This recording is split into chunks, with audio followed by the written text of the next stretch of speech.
Let us see the differences between eustachian tube in an adult and a child.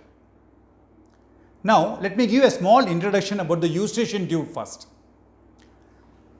The ear, if you see the middle ear, for the normal functioning of the middle ear, it needs air here.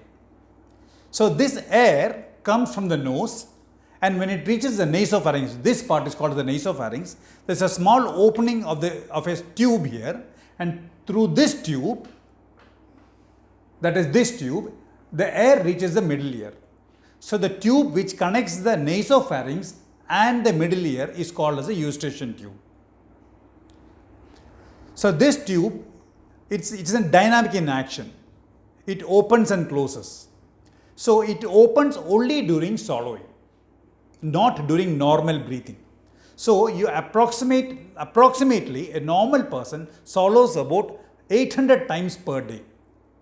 So, that time the tube, it opens. Now, let me tell you the functions of the eustachian tube.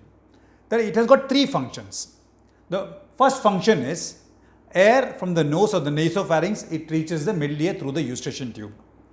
Second function is any pressure change in the nasopharynx or any bacteria, virus or any antigen in the nasopharynx, it will not be able to reach the ear because the eustachian tube will protect it. So, second function is protection. Third one is if there is any infection in the middle ear and there is a fluid collection, that fluid is drained into the nasopharynx through the eustachian tube. So, the third function is drainage. Now, let us see the differences between eustachian tube in a child and an adult.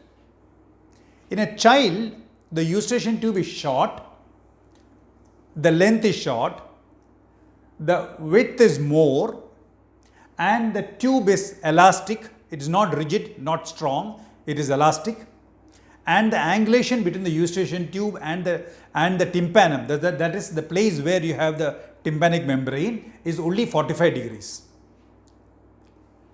So, because of these four characters, a child or an infant when is breastfed, especially so when the mother is lying down and the child is also lying down, the head of the child and the body of the child is straight.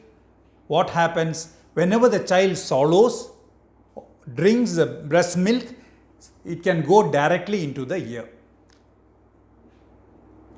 Now, I will tell you few more differences. So, before that, let me tell you few differences in the adult now. So, in an adult, the eustachian tube is lengthier and the width the lumen is narrow, the tube is rigid and the angulation is 45 degrees. Because of this, any problems here in the nasopharynx, it cannot easily go into the middle ear. So because of these four things, it's very easy for the infection in a child to go into the middle ear. And now let me tell you two or three more differences. The eustachian tube opening in the nasopharynx in an adult is oblique. So that adds up to the protective function.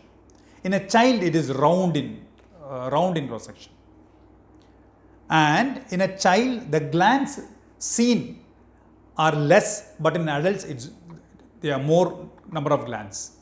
And one more last difference, in a child, in the tube, there are so many, there should be normally fat which is seen surrounding the eustachian tube. Normally, in an infant or a child, the fat seen around the eustachian tube will be less, but in an adult is well developed, so you have lot of fat around it. So, these are the differences between the eustachian tube in an infant or a child and an adult.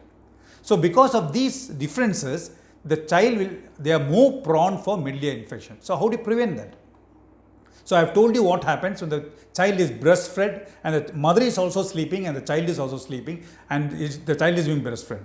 So, what happens when the child swallows or drinks, it goes into the ear. So, to prevent that, the mother, during the night feeding, the mother has to sit up and she has to hold the child in such a position, the head end of the child is higher up than the body. That is inclined, semi-inclined position. This is very important.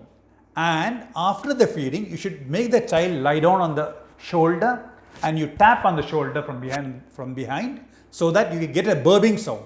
and after that you make the child lie down to sleep. These are the preventive measures. So this is about the differences between eustachian tube in a child and an adult, and because of these problems, what are the way to prevent otitis media in an infant. Thank you so much.